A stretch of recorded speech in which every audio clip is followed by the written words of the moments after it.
Terceiro domingo da Quaresma, ano B, Capela da PUC de São Paulo.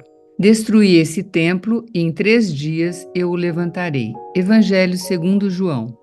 O evangelho de hoje nos apresenta o episódio em que Jesus expulsa os vendilhões do templo de Jerusalém. Jesus, com a ajuda de um chicote de cordas, virou as mesas e disse: "Não façais da casa do meu pai uma casa de negociantes." Esta ação enérgica, realizada na proximidade da Páscoa, causou grande impressão na multidão e despertou a hostilidade das autoridades religiosas e daqueles que se sentiram ameaçados em seus interesses econômicos.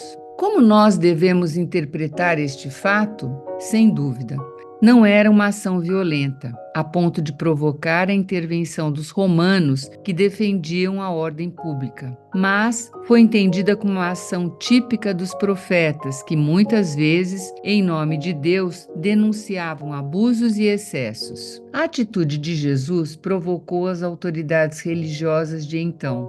Eles perguntaram a Jesus: "Que sinal tu nos apresentas para procederes deste modo?" Ou seja, que autoridade tens para fazer estas coisas? Exigiam a demonstração de que Jesus agia verdadeiramente em nome de Deus. Para interpretar o gesto de Jesus de purificar a casa de Deus, os seus discípulos serviram-se de um texto bíblico tirado do Salmo 69, versículo 10. "O zelo pela tua casa me consumirá." Esta é uma invocação de ajuda numa situação de perigo extremo por causa do ódio dos inimigos, a situação que Jesus viverá em sua Páscoa. O zelo, o amor pelo Pai por sua casa, leva Jesus à cruz, ao sacrifício de si mesmo, não aquele falso que tem a presunção de servir a Deus mediante a violência.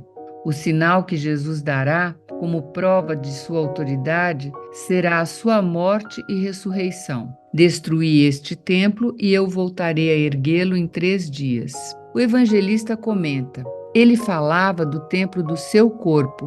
Com a Páscoa de Jesus tem início o novo culto no templo renovado, o culto do amor. O novo templo é Ele mesmo. Essa entrega de Jesus nos exorta a não buscar as nossas vantagens e interesses, mas nos leva à busca pela glória de Deus, que é o amor. Tenhamos sempre presentes aquelas palavras incisivas de Jesus: "Não façais da casa do meu pai uma casa de negociantes." Não entrar na lógica de que a graça de Deus é negociável. Essas palavras nos ajudam a afastar o perigo de fazer também da nossa alma, que é a morada de Deus, um lugar de mercado, vivendo continuamente em busca da nossa vantagem e não no amor generoso e solidário. Esse ensinamento de Jesus é sempre atual, não apenas para as comunidades eclesiais, mas também a cada um de nós e a toda a sociedade. É comum a tentação de se aproveitar de atividades boas,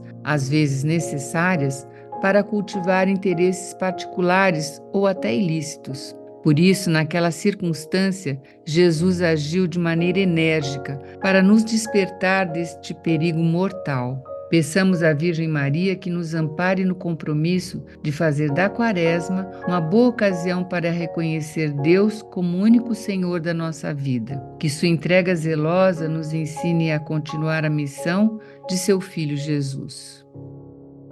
Caros paroquianos que seguem o quadro Evangelizando com Arte, o Evangelho deste final de semana nos coloca o zelo de Jesus pelo templo, pela casa do Pai.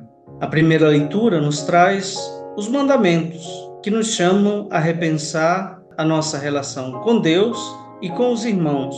Nesta mesma linha, o salmista também nos chama a louvar e bendizer a Deus pela grandeza do seu ensinamento. Que cuidado nós estamos tendo na observância tanto dos mandamentos quanto da casa do Senhor?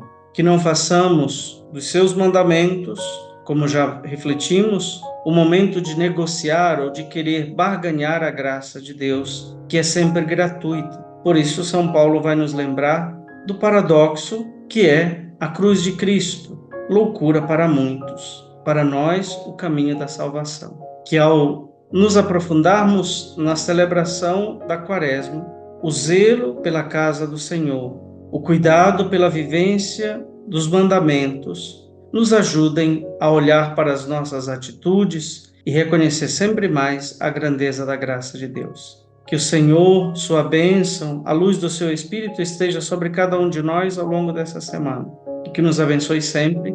Ele que é Pai, Filho e Espírito Santo.